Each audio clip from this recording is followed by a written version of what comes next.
Hello everyone, this is P.R. Pamar. In the previous class, we had gone through the syllabus of building material and construction. So in this class, I am going to explain first module. So in the first module, I am taking stone as a building material. So coming to the definition, stones are naturally occurring compact, solid and massive material that make the crust of the earth. Technically, the stones are called as a rock. The rocks occur in a great variety. The rocks possess suitable properties, often find use in a building stones. So basically the rock means stones we will get as a building stone. That stone are extracted from the rocks. So depending upon the rock mineral composition, the stone may be in a different varieties. In terms of color, it may be changed from one place to the other place. In terms of mineral composition, it changes from one place to another place. And whatever the building stones we are using from rocks, all building stones, we can say those stones are rocks, but all rocks we cannot say as a stone, because some rocks are suitable as a building stone and some rocks are not. Like rocks which is means stone which is available from a sedimentary rocks, like pumice. Pumice is a light in weight and it contains porous.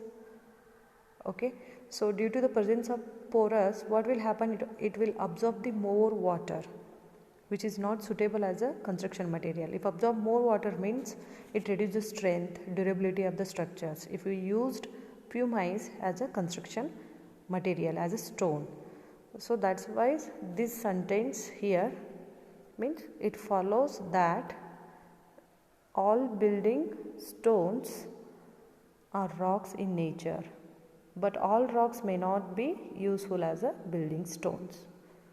Okay. Next one, stones have been used in all type of construction since time immemorial.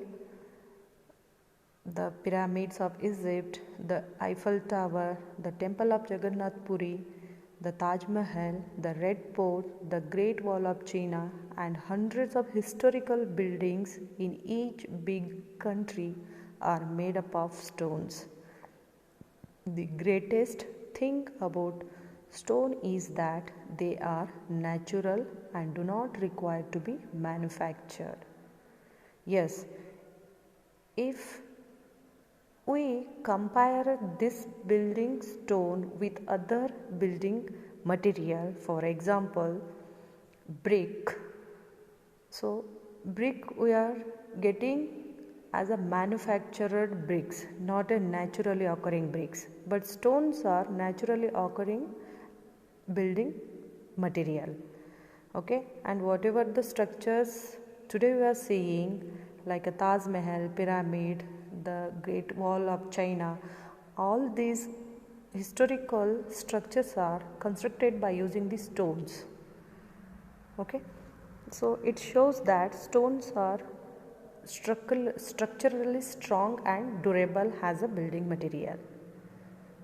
And here, from during the earlier days also, from earlier days to till now, the basic element or material which we are using for the construction are stone, timber and clay.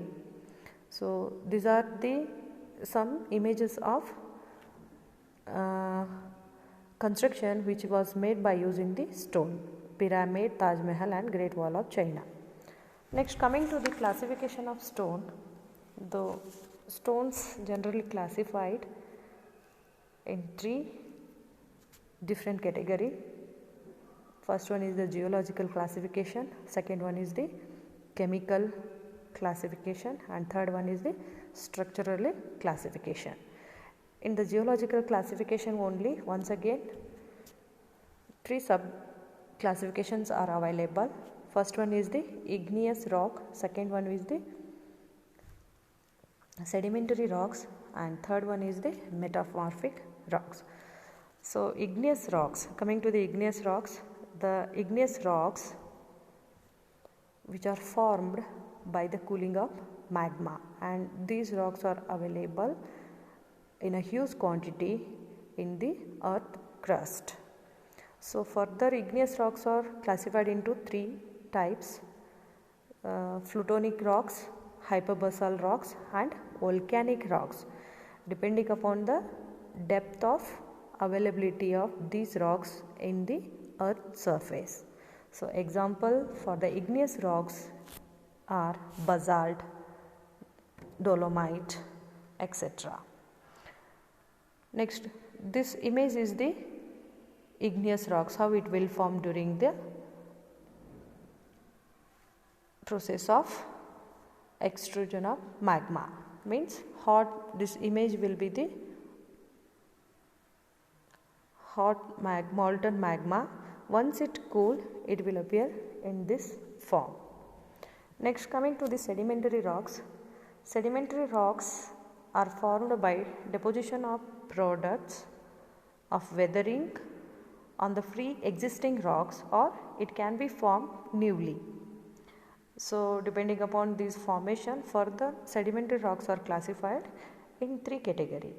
First one is the residual deposits, second one the sedimentary deposits, and third one is the physiochemical deposits. So in the residual deposit, what will happen? Portion of the product of weathering remains at the site of origin. Okay.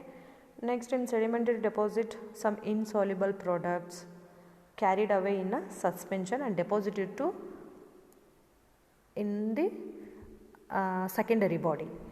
Next one, in the chemical deposit or physiochemical process, materials carried out in the soluble process such as evaporation, precipitation. Okay, so those the materials which is carried out through the evaporation or precipitation, those materials will be deposited at a certain place, and after deposition, due to the consolidation of their own weight, it will form a structure. So that structure we are going to call it as a sedimentary rock. So these are the some this image shows the sedimentary rock formation. So example of sedimentary rocks are gravel, sandstone, limestone, gypsum, etc. Next, coming to the metamorphic rock, this is the third classification in the geological classification of the rock. So third classification, metamorphic rock are formed by the change in character of the free existing rocks. Okay, so how it will change? Due to the metamorphism process. The metamorphism process basically change by heat or pressure or chemically acting fluids. Means if suppose granite is the igneous rocks, due to some metamorphism process like heat or pressure or chemically acting fluid inside the granite, it will form as a marble. Okay, so that formed structure or formed stone, will call it as a metamorphic rock. It will changes its from its origin state to the other state.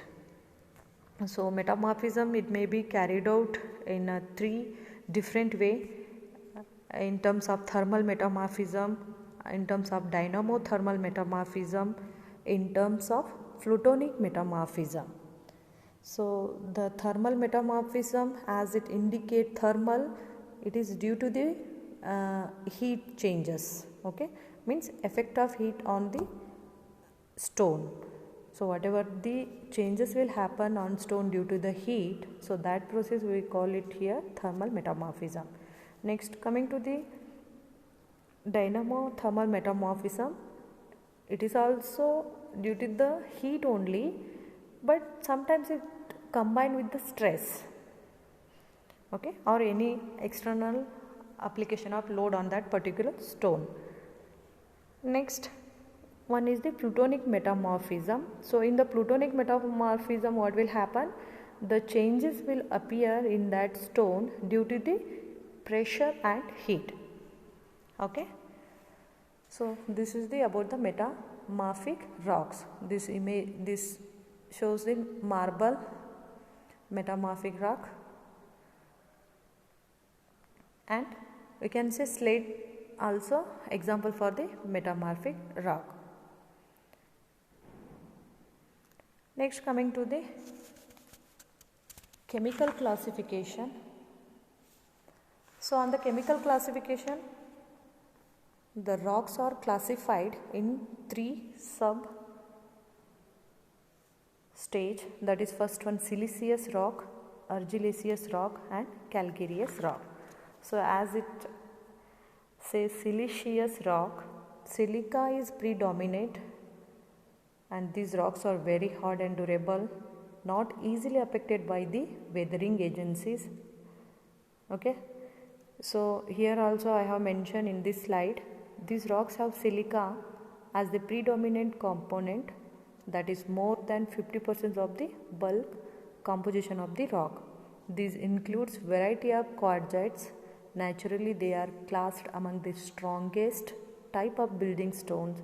Some other rocks like granite, sandstone and gneiss are also made up of silica in combined form. Understand? So as it indicating siliceous rock, the silica will be the predominant in the stone component, and these rocks are strong and durable and doesn't undergo any effect by the weathering agencies. So these are the image of siliceous rock. Next, coming to the calcareous rock. In this rock, the dominant component is a carbonate, generally of calcium but often with a magnesium. Most commonly they belong to sedimentary and metamorphic group of rocks. Limestone, dolomite and marble are entirely carbonate rock and all form good building stone. Means calcium carbonate will be the predominant in this kind of structures. So example we can say limestone, marble, dolomite, etc. These are the images of calcareous rocks. Next one is the argillaceous rock. So argillaceous rock, in this type of rock, clay component will be the predominant. Okay, and these rocks are dense, compacted and soft. If these rocks are hard and durable, but these rocks are brittle, it can be easily break.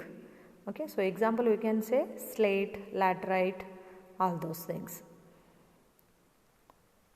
Next one, coming to the physical classification, so or structural classification we can say. So in physical or structural classification, the first classification is unstratified rocks, second one is the stratified and last one is the foliated.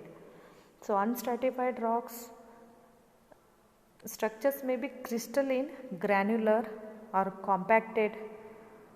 Okay, means these rocks occurs in huge mass without showing any layer structure. See here, by seeing this image we will get the clear clarification about the statement. Means these are formed compactedly, so it doesn't contain any layer structures. Okay, so example for this thing is granite and quartzite. Next, coming to the stratified rocks, means these stratified rocks are opposite to the unstratified rocks here. So these structures are in the form of layered, and even these contains different color layer wise, means first layer is in the different color and second layer it may be a different color. Okay, so here we can see clearly. So most sedimentary rocks occur in distinct layer of same and different color. Okay. Next one is the polluted structure. So polluted structure is nothing but very often a third group of rock is distinguished as a polluted rock in which there is a profuse development of well-defined bond of different composition.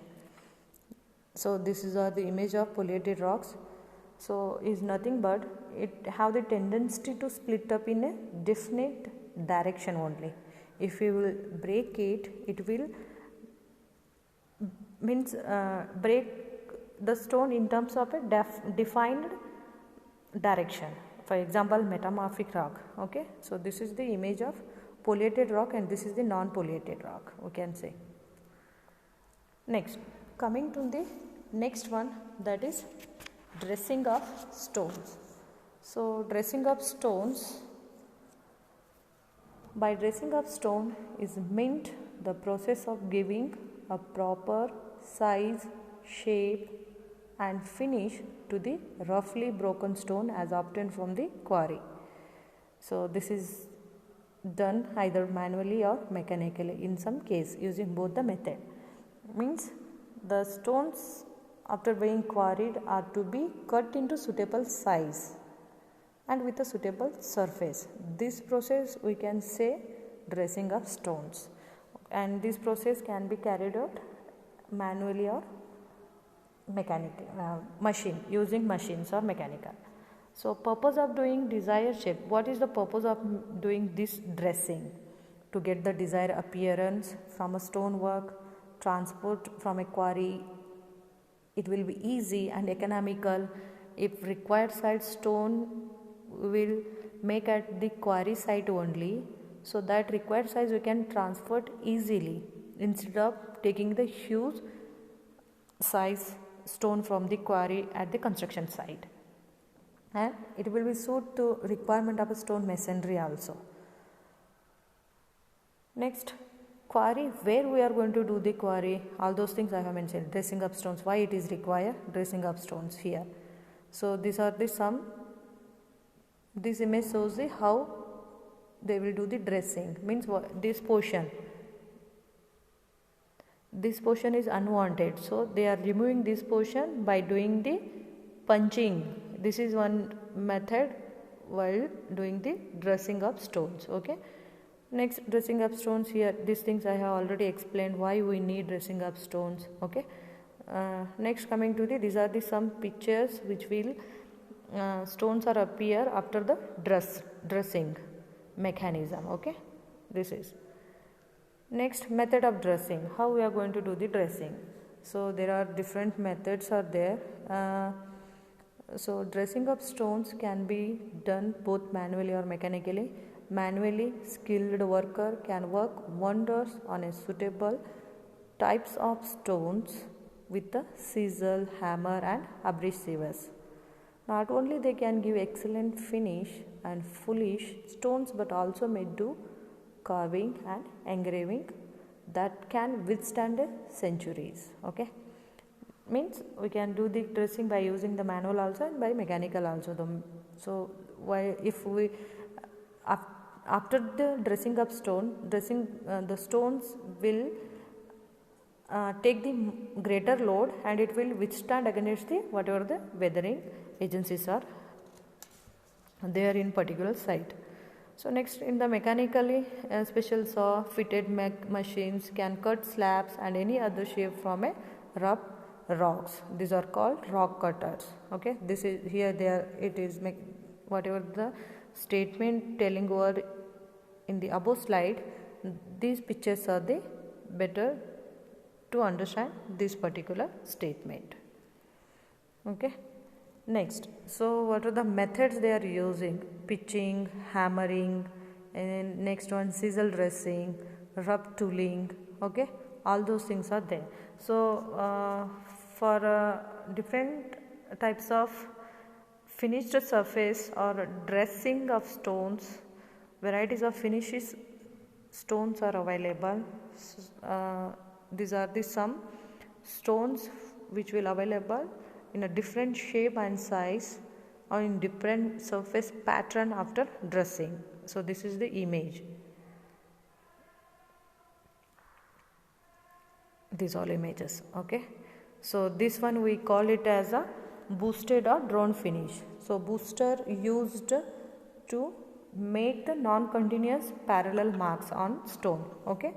And this one also the inclined surface, means whatever the lines they are made, it is not in a continuous manner, and this surface will be in the inclined portion. Okay. And this is the smooth surface of the stone.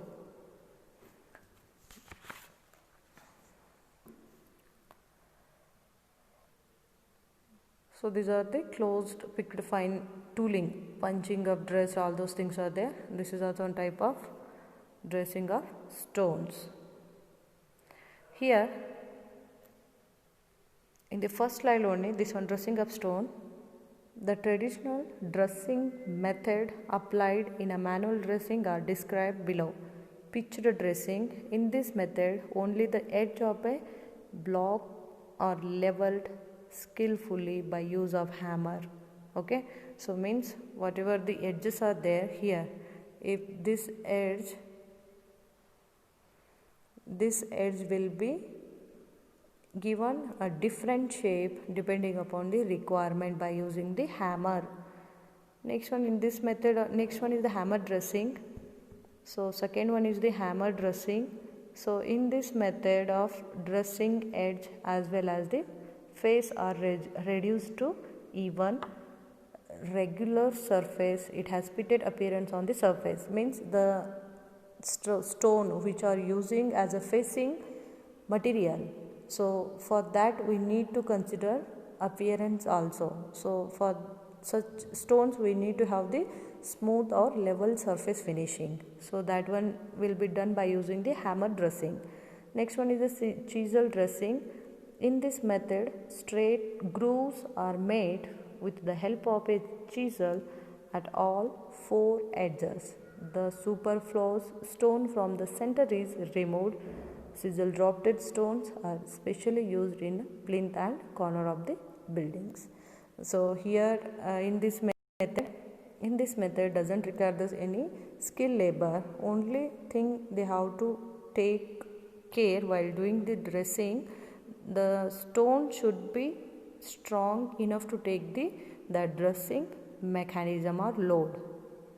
Okay, and next one is the rough tooling. The edges are first made square by using the chisel and hammer. Then a series of grooves of variable width are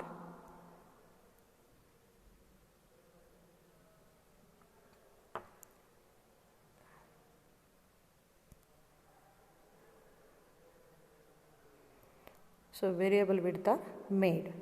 So this is all about the dressing of stones. In the next class I will explain selection of stones for construction.